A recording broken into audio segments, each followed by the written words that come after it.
I'm Effie, this is What Effie Reads.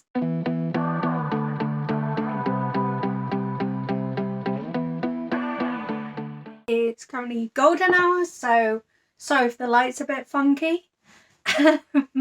Well, hi. I am just going to ramble for a bit. So, sorry.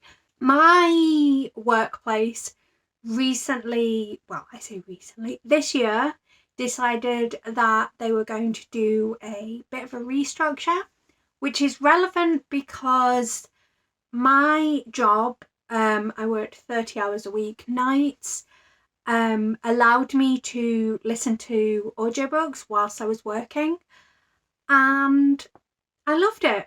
I ended up by the time the job ended, because this is the thing, when the company restructured, they got rid of the job that I was doing, so I was no longer able to listen to audiobooks at work.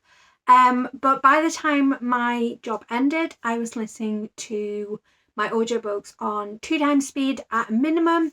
Sometimes I was up to 2.5 times or 3x speed. So I was getting through around 60 hours of audiobooks a week.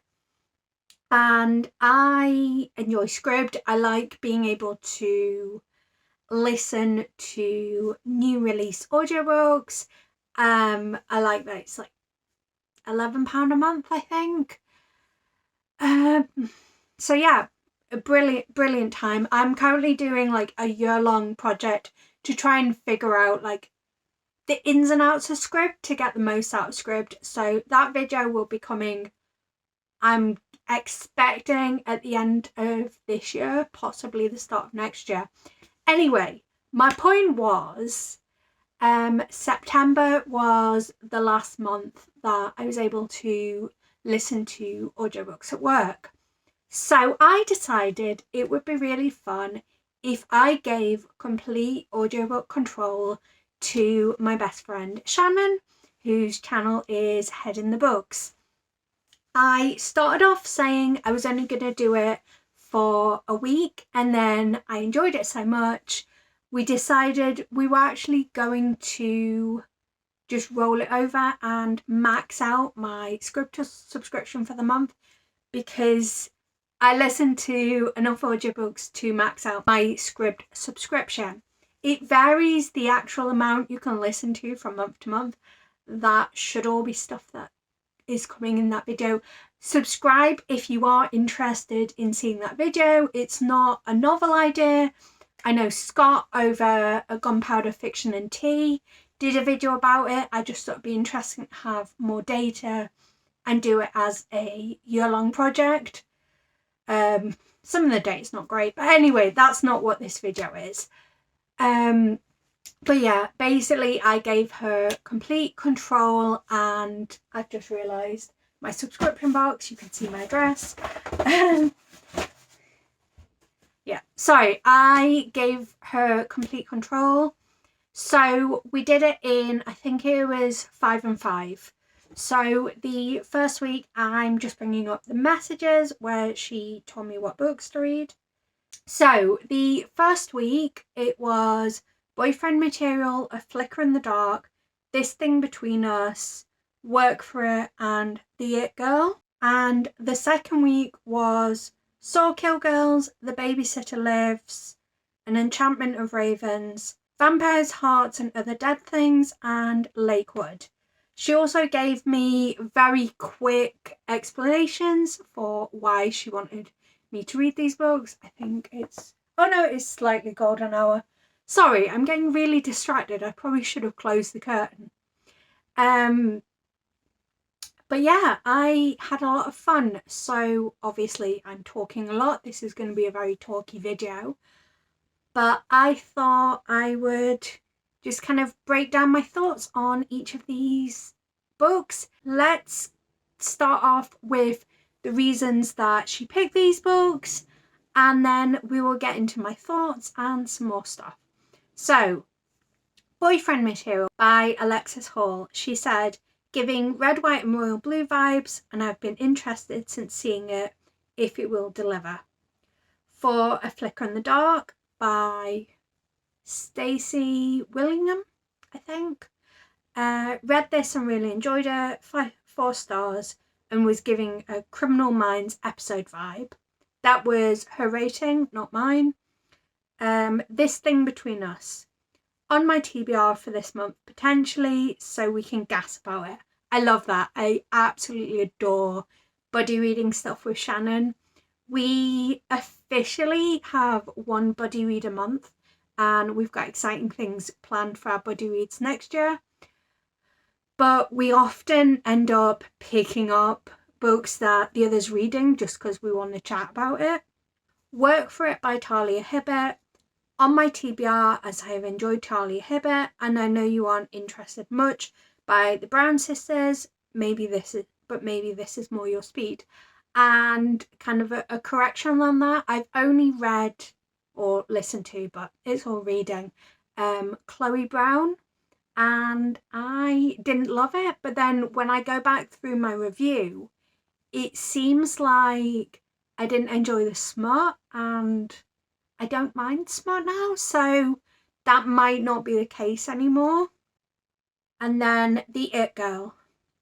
On my TBR for this month, it's a Literally Dead book club pick, and we can talk about it, which is all very true. And then the second week, the 5 that she gave me for that week are Sawkill Girls on my TBR for like ever.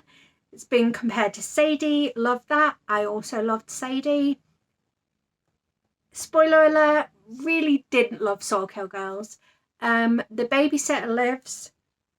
Very interested, but my first SGJ book I read, I didn't finish, so need maybe a push. I also had mixed experiences with Stephen Graham Jones. I enjoyed The Owning Good Indians, but I can't remember the name of it.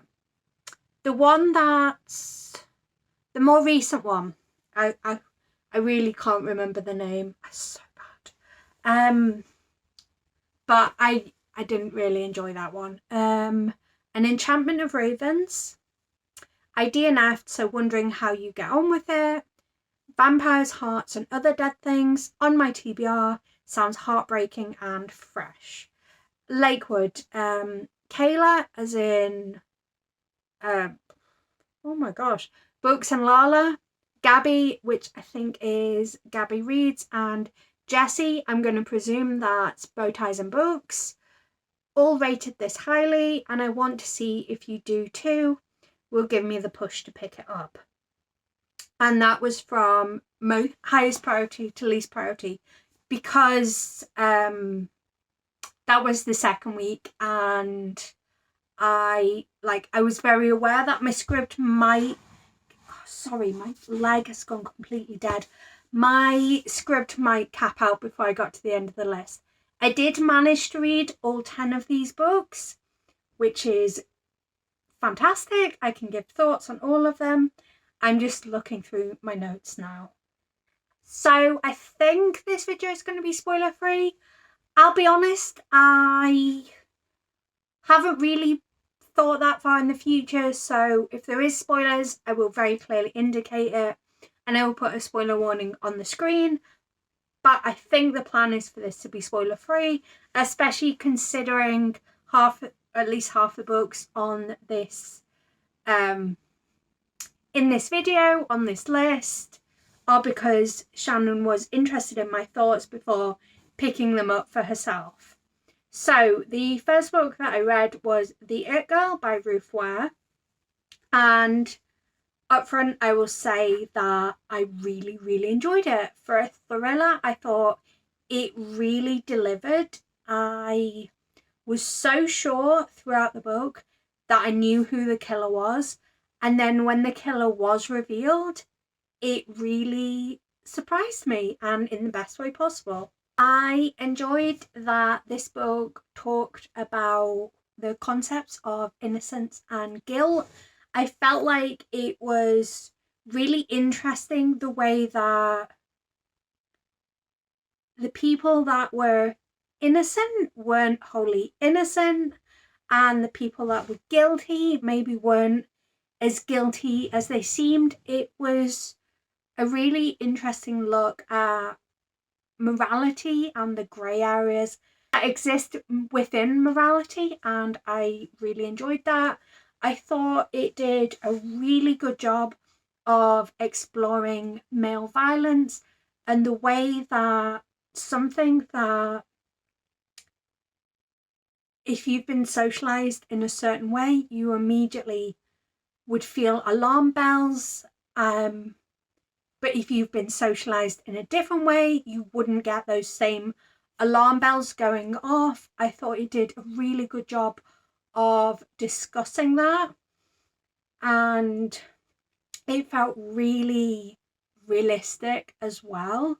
I also think the audiobook was incredibly well executed. The way that it was acted, it made me feel physically sick a few times.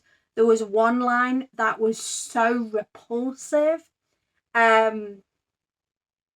It's really bad. But the line was, I like polite little girls, and I just wanted to vomit, but I was at work, so that wasn't going to happen.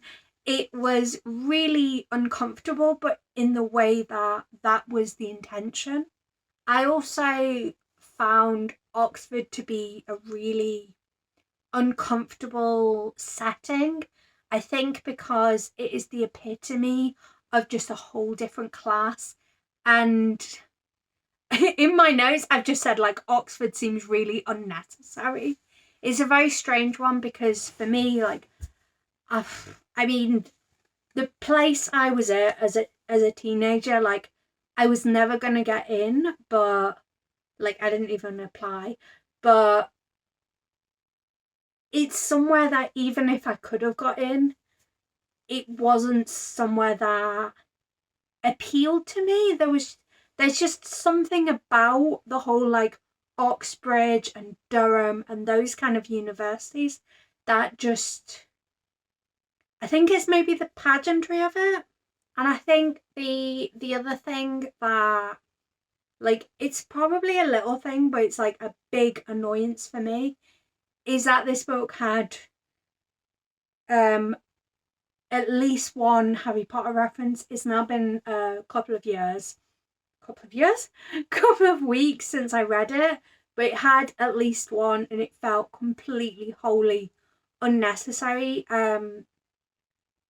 I think a lot of Ruthware is read internationally, like it's a literally dead book club pick, etc. But I think there's an element of like the primary initial intended audience is the British reader, and they don't need these pop culture references to be able to know what something's like, and it rubbed me up the wrong way. I would say that the closest comp title for this book is In My Dreams I Hold a Knife by Ashley Winstead, but I would say that this The It Girl is actually better.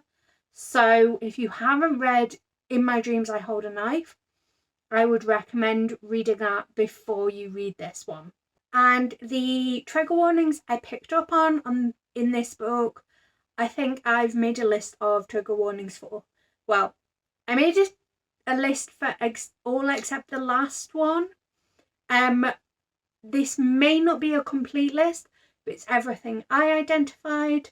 So we've got stroke, murder, sexual assault, sexual harassment, paedophilic language, which, I mean, you've already heard, domestic violence, pregnancy, student-teacher relationship, and grief.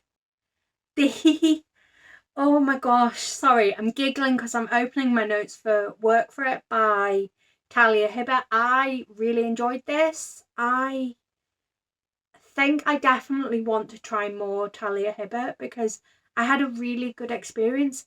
I'd love to know if there's more stories in this expanded universe, because this was just a really enjoyable story, and I'd love to see more from the characters. What I will say is the audiobook is not well done. Or at least it wasn't to my taste. It has 2 narrators. So Olu has one narrator and Griff has another narrator. And for whatever reason, the way that Olu's chapters were narrated were not enjoyable to me. How have I described it? I said I thought I didn't like Olu, but I think it's just his narrator. As I like him fine in Griff's chapters. The accent done for Griff by the person who narrates Olu sounds like Dick Van Dyke in Mary Poppins. So wasn't my favourite, but in the chapters that were from Griff's point of view by that narrator, I really enjoyed him. And I think if the book had been told, I don't know, because I liked that it was dual POV and you were getting kind of both of their feelings and the mutual pining. But I think I just much preferred the narrator for Griff's chapters. So if the narrator for Griff had also narrated Olu, I think I would enjoy that more. I've got a lot of I've got a few favourite quotes from this book. So we've got, do you think knowledge travels body to body through calm? That had me cracking up. I think it was about someone like sleeping with a doctor for a while, something like that. Get inside, you slut, and tell me all about it. That was in reference. This was like this 50-year-old landlady being like, all right, give me all the tea. And what else have we got? Sometimes I'm so angry with him. How dare he make me feel like he adores me? I mean, that's everything you want in a romance. And I want to live deep inside him, even if I'm too big to fit. I think that was in the context of a cute thing, like he loves him so much he wants to like live in his skin. I mean, that sounds really, really bad, but he just absolutely loves him to pieces. I don't think it was in a sexual way, but maybe it was. And that's all the quotes I've got. But I also mention about the fact that at one point they talk about plants, and they talk about it in a kind of, not in an innuendo way, but it's like them talking about plants is like their form of dirty talk, you know, when someone's like really passionate about something and their love interest shows how much they care about them by also taking an interest in their interests. It was like that, and I really enjoyed it. The trigger warnings I picked up on for this book are suicide, anxiety, depression, racism, and possibly homophobia. It was kind of potentially implied. I realised that I haven't actually told you anything about these books, which is not the greatest. So Work For It is a romance between a rich London lad and a farmer from Yorkshire. The London lad goes to Yorkshire to get away from his problems. He's having some mental health struggles, and it's just, you know, a cutesy queer romance. The It Girl is the newest thriller from Ruth Ware. It is told in dual timeline, and it follows the death of party girl April, and you think you know who, well, someone was convicted of the crime, but in present day they're trying to figure out if they actually committed the crime. The next book that I read, or listened to in fact, was This Thing Between Us by Gus Moreno. This follows a grieving man's journey as he unpicks the events that are surrounding his wife's death, and there also seems to be a possessed AI device. It's a weird horror, I think, is the most convenient way I can describe it. I really liked that it was in second person perspective, and the reason that it's in second person is so cleverly done. Also, the ending had me in complete shock. It's my favorite kind, well, it's one of my favorite kinds of endings when it's executed well. It's very akin to the likes of something like a Paul Tremblay, or at least the Paul Tremblays that I have read. Well, yeah, actually, like, it's the kind of thing that Paul Tremblay does really well. I was trying to think if the Pallbearers Club does that as well, but it does. So I think if you like the way that Tremblay ends his books, for reference, I read Head Full of Ghosts, The Cabin at the End of the World, and The Pallbearers Club. So if you like the way that Tremblay's books end, you'll possibly appreciate the ending of this book. Did think that the important moments seemed to blink and you miss it amongst large portions of musing. I didn't dislike this literary style, but it meant that I had to focus a lot more. Like, audiobooks, I have to be a specific level of busy. Like, I can't be too busy, or I can't focus on my audiobook well enough, but I can't be sat doing nothing other than listening to my audiobook, or I'll just completely zone out. So I think this was a bit more of an involved story than I'm used to, or at least as I'm used to in an audiobook format. And the final note I had on it was that I found the Spanish really challenging. I have got no issue at all with the use of languages other than English in an otherwise English book. I don't believe in infantilizing the reader. It's just because it was in an audiobook format and the Spanish was delivered at the same speed, if not faster, than the English, I wasn't able to try and parse any of the information that was being delivered. I don't know if it would have changed my enjoyment of the story, if I would have got more out of it, if I could have understood the Spanish, but there was quite a bit of Spanish that I think if you don't have a good knowledge of Spanish, you may be missing parts of this story. I also really, really enjoyed the possessed AI. I thought it was a really cool narrative device. I thought it was a great nod to the likes of things like Amazon. I think it even was like it was done in a really obvious way. I can't remember what the parent company was called, but I think it was something similarly foresty. I think the name of the device was an Itza or something, which obviously sounds very similar to, I'm not going to say its name because it's sat right there. But yeah, I just really enjoyed it. And the trigger warnings I've picked up on for this book were death of an animal, which for Shannon, I know that's one you really don't like. Death, grief, violence against an animal, and suicidal thoughts. The penultimate book that I listened to in the first week was A Flicker in the Dark.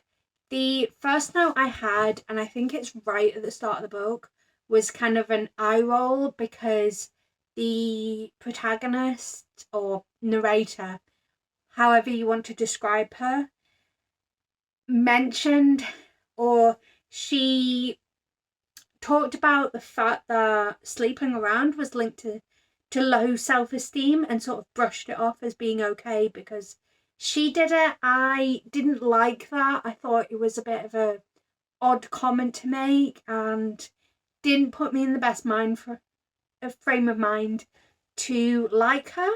I think overall I did end up liking this book though.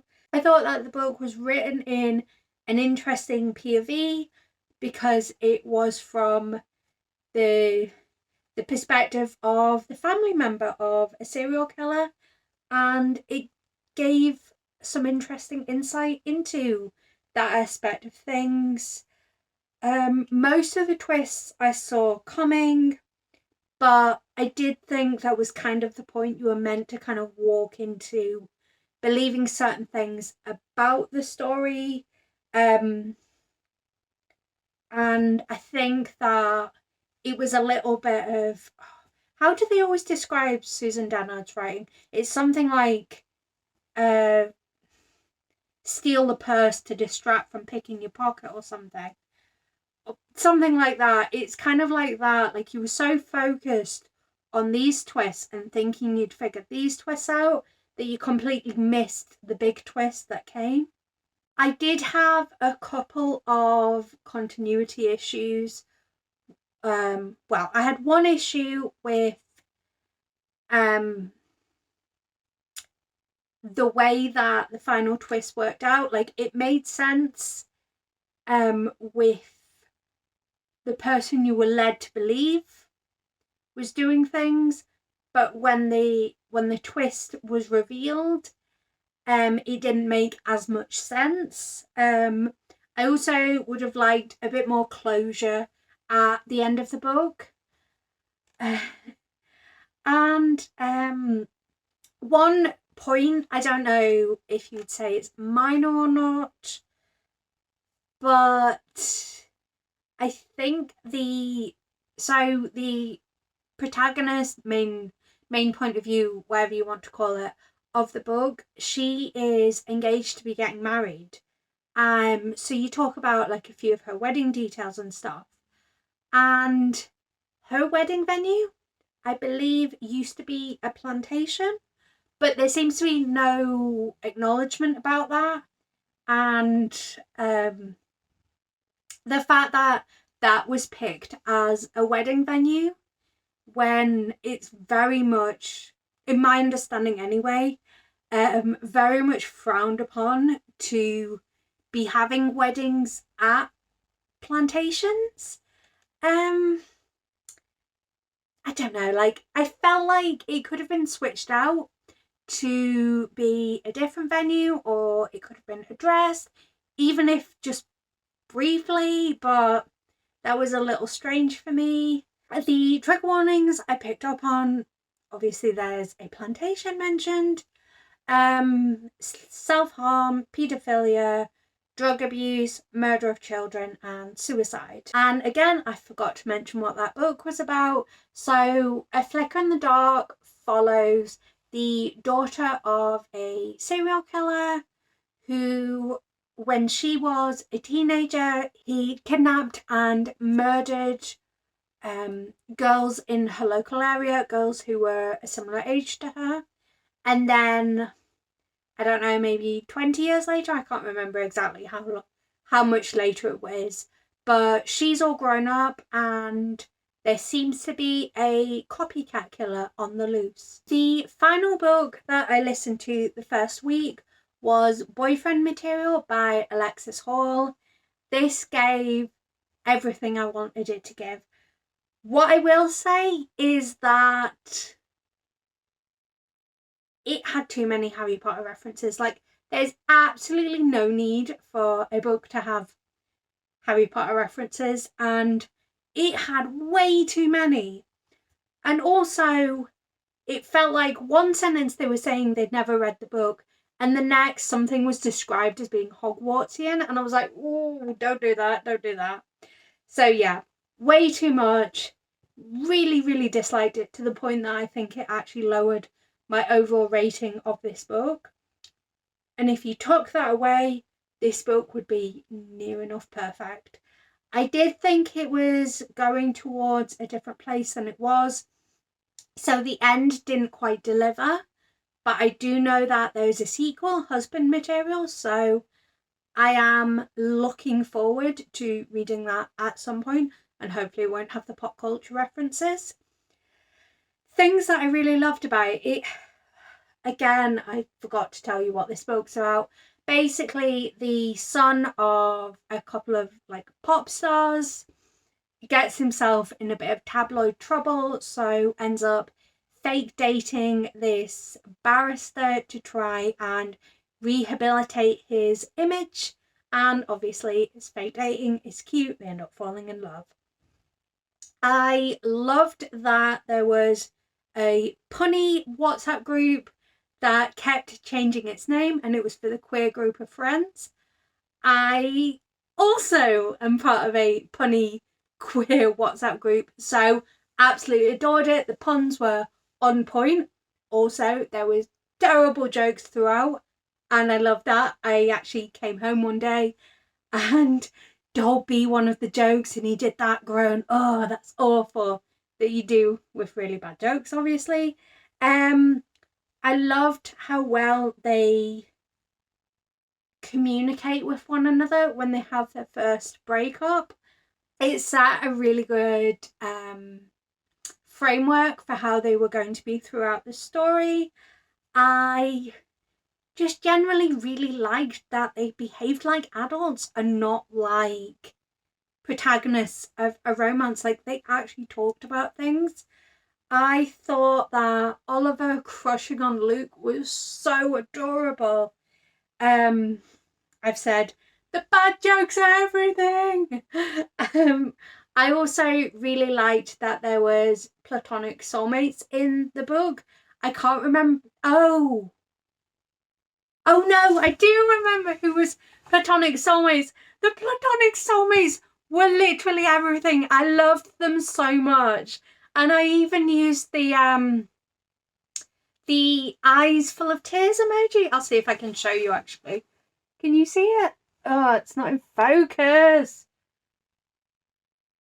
It's not in focus. You can't see it. Oh, what am I doing? I'm being a stupid. I don't know if you could see it or not because it refuses to focus. Ooh. This is going to be a really awkward clip of me just trying to like... Nope. No, it refuses to focus. Sorry. But, oh wait, I could just put it on screen maybe. I'm an idiot. Yeah, so I'm really looking forward to reading the sequel. And the trigger warnings I picked up on in this book were eating disorders, cancer, and homophobia. I realised that I haven't done much in the way of comp titles. I think that's because these were kind of strange. I will say probably me mentioning Paul Tremblay with This Thing Between Us is probably like the best comp titles I can give you for that. It was particularly strange. I don't read a lot of strange stories, but I think The Cabin at the End of the World probably gives a good, like, weird, but not quite as weird. There's a book by Eve Harms. I can't remember the name of it. I will put it on screen.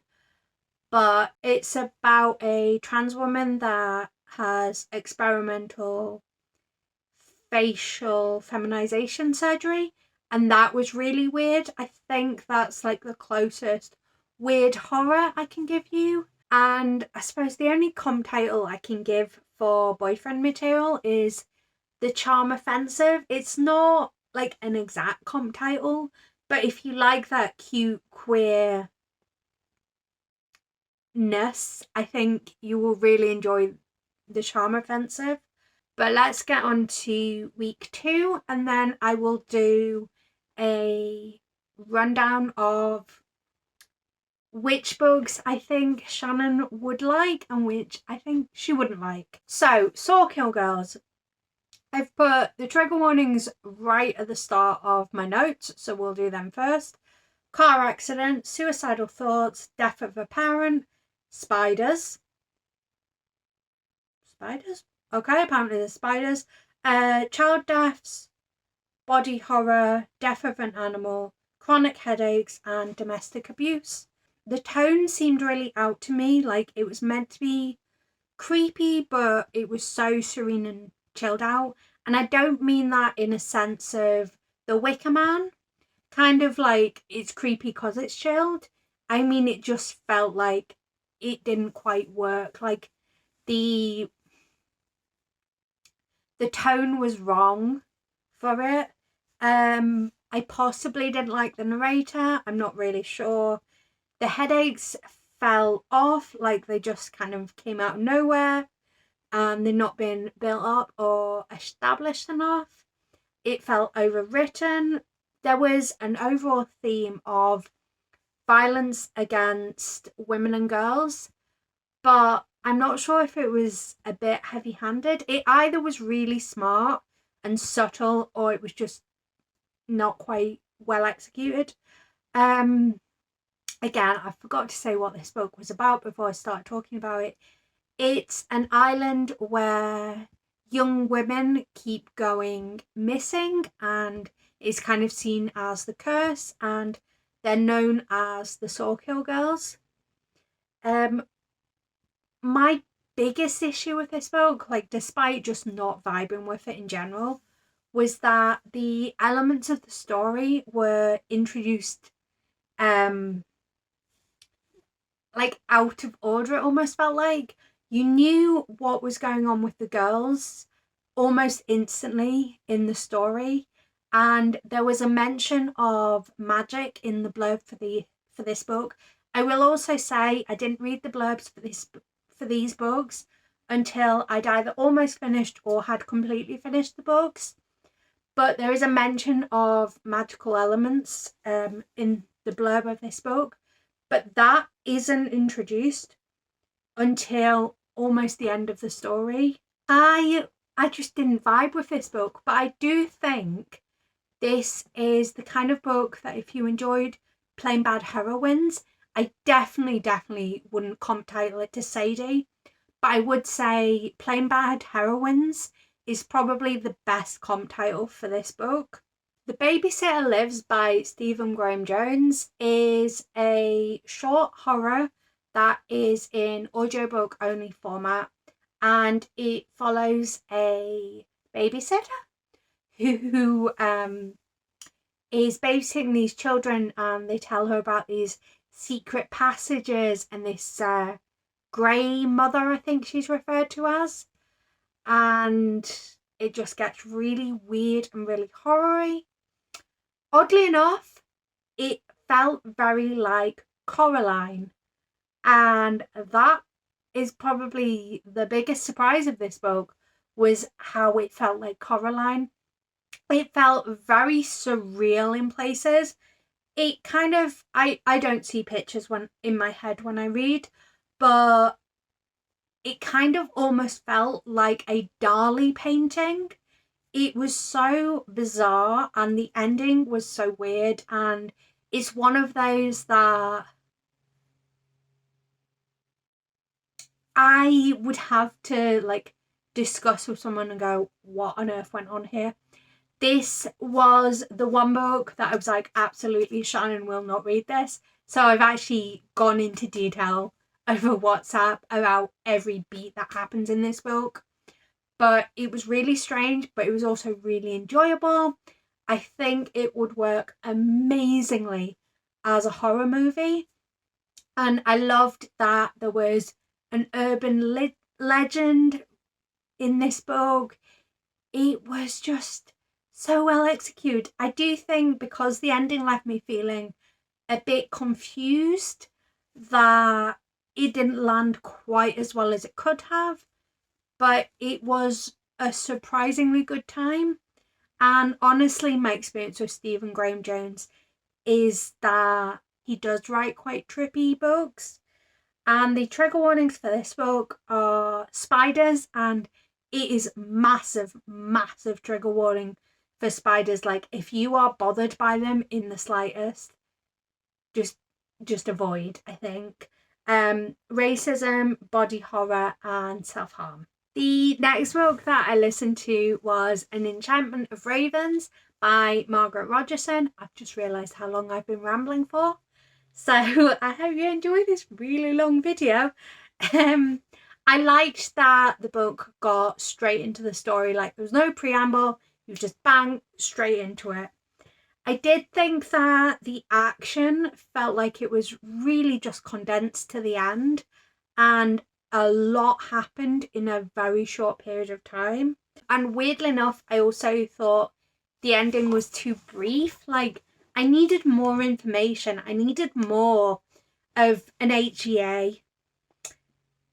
The other thing that bothered me about this book, like, this was a very mid book, but something that I didn't like as much and could have amped up this book was that it's a fantasy romance, but I didn't feel the romance. Like, there was no building up, mutual pining, anything like that. Or from my point of view, there was none of the things that make you feel for the characters, feel the fantasy, feel the romance. It was just very eh. I also thought the fantasy mythos wasn't built up enough. Like, you got a lot of detail about the fantasy world, but it was just kind of like, there was no nuance to it, there was no building to it. It was just like, here you go. So like I say, this wasn't a bad book, it wasn't a good book, it was just a book. And for my audiobook listening, at least when I was doing my previous job, that was fine. That was the kind of book that I would quite happily consume when I was working, because it was just something. And when you're getting through 60 hours worth of audiobooks a week, you kind of need to read a lot of mid books, and that's fine. The trigger warnings I've got for this book are injury detail and self-harm.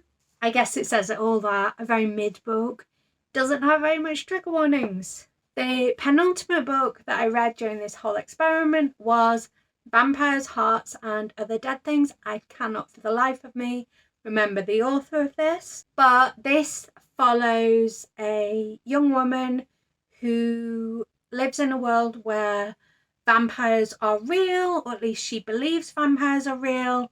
There was kind of a True Blood-esque coming out where vampires revealed themselves a couple of years ago, and then some events happened, so they've kind of gone underground again. A lot of people think it was a hoax, a lot of people think it was real. It's not 100% verified one way or another in the story, and I will talk about the trigger warnings for this book now. So the trigger warnings are cancer, grief and death of a parent. So her father is dying of cancer, and she has got it in her head that if she can find a vampire, she can keep him alive and save him. So a lot of the book is her trying to track down a vampire and save her father. I like this book. I think it didn't do the things I expected it to do. There are a lot of beats that I thought it was going to hit. Like, I thought it was going to be a reveal that this person was a vampire, or it was going to be a reveal that vampires weren't real, or like various kinds of things. I also loved that it had a quest/trials aspect to it. I did think that overall this book was heavy but really beautiful. And as I was reading it, immediately the comp title that came to mind was The Voice in My Head by Dana L. Davis. I also think potentially from a different perspective, but a similar kind of heaviness, The Arrival of Someday. I can't remember who that's by, but I will flash the cover on screen. So that was that. And then the final book, the final book that I listened to, I don't have any notes for, But I'm going to say the big trigger warning for it was racism, and that was Lakewood by Megan Giddings. I think this book was good, but too weird for me. I think with a particular reader, it would hit amazingly, and I can see why people did enjoy it. I just found it a little difficult to keep a track of what was happening. Maybe it's because I don't visualize things in my head as I'm reading. I think it was talking about some important stuff. I could see the references to historical things. I think it was a great fictional introduction to some things that happened in real life, but it just didn't hit for me, and I don't know if that's me or if that's the book. Well, I know it's me rather than the book, because I know people enjoyed it, and I know I didn't enjoy it, but I could see what it was doing. I am going to now go through my ratings of the books. I'm almost certain I didn't rate Lakewood. I would say it was maybe a 3, a 2.75. Like I say, I struggled with it, I guess, and it's a bad comparison because it's a very, very different book. But weirdly enough, I would compare it to Vita Nostra in terms of how much it just kind of like scrambled my brain, and I didn't get as much out of it as I would have liked. Like, I think if I could have just like switched off and not been trying to like wrap my head around it, I would have got more enjoyment. So Lakewood was the only one that I didn't actually rate. Vampires, Hearts and Other Dead Things was a 4. An Enchantment of Ravens was a 3.5. The Babysitter Lives was a 3.75. Sawkill Girls was a 3. Boyfriend Material was a 4.5. A Flicker in the Dark was a 4.25. This Thing Between Us was a 3.75. Work For It was a 4. And The It Girl was a 4.25. Now, before I take a pause and try and decide how I would rank these from Shannon would most like to read to least like to read, or at least I think would enjoy, because she has read some of these, leave me a comment telling me if you've read any of these books, if you are interested in picking up any of these books based on what I've said in this video. Also, thank you so much for sticking out with this video, because I know it's ended up being a really long one. I've just kind of rambled and honestly gotten back into it. I feel like it's been ages since I've really talked books. Tell you what, also recommend me one book you think I should read.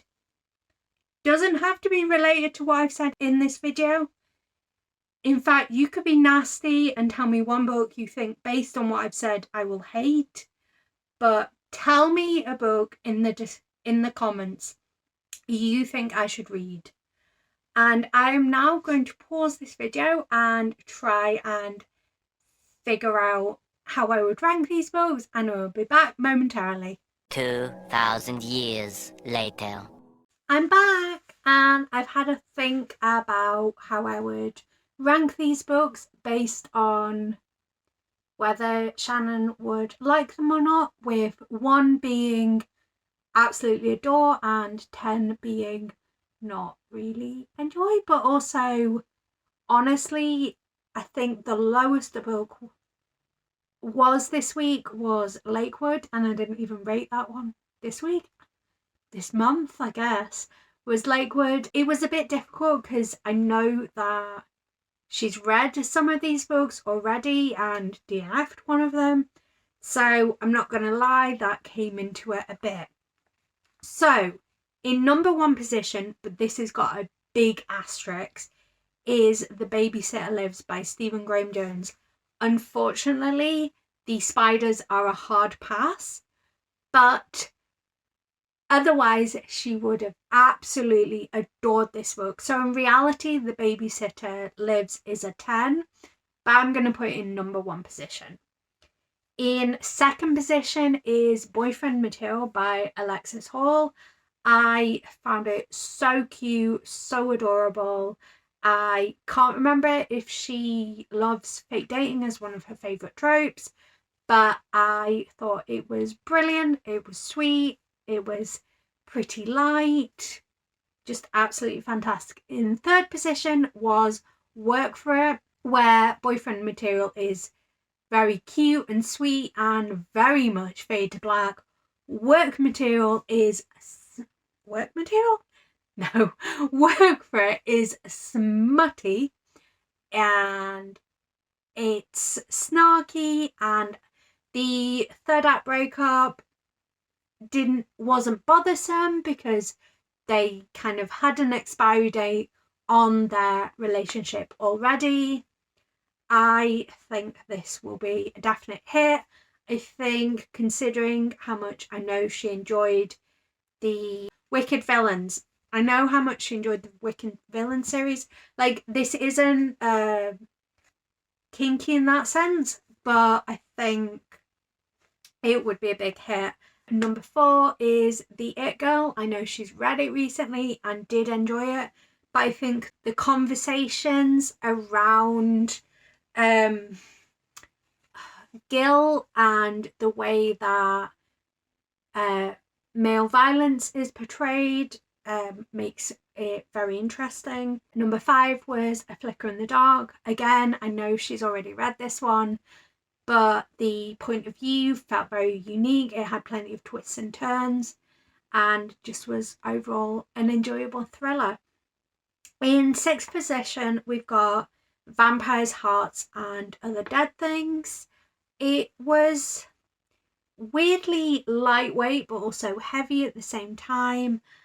I think it was fun and cute. I think the fact that it's got kind of trials or quests to it would mean that Shannon would enjoy it. And also the fact that I know she liked True Blood, and you know, there's kind of an almost True Bloodishness to it, but not really. Like, don't go in expecting True Blood. But the whole, like, the vampires had to come out, or they chose to come out a few years ago, like, that was kind of reminiscent of True Blood. In 7th position, we've got This Thing Between Us. I think it's very much weird horror, but I know that she's reading more horror. What I will say is the caveat on this one is not as an audiobook, 100% as a physical edition. But I do think there's a potential that Shannon would enjoy this one a lot. I just not 100% sure how it hits. In 8th position, and this is the one I think I was least sure about where I would rank it, we've got Sawkill Girls. I think she might end up with an opposing opinion to me about this book. I just didn't gel with it. But maybe that was a very me thing, because I couldn't really put my finger on what specifically I didn't like about it. It just didn't quite work. And then in 9th position is Lakewood. I think, as I've said, there's definitely readers that will enjoy this, and I can see what it was doing, and that was very smart and very clever. I just think this type of book, Shannon would fall on the same side as me and not really enjoy, vibe with, etc. And in 10th position, because I can't ignore the fact that she tried reading it before and ended up DNFing it, is An Enchantment of Ravens. I don't think it's an inherently bad book. It just doesn't have very much going for it. And that is everything I have today. Again, thank you very much for sticking with me. Make sure you leave a comment telling me your thoughts on the books, telling me one book you think I should read, and love you. Bye.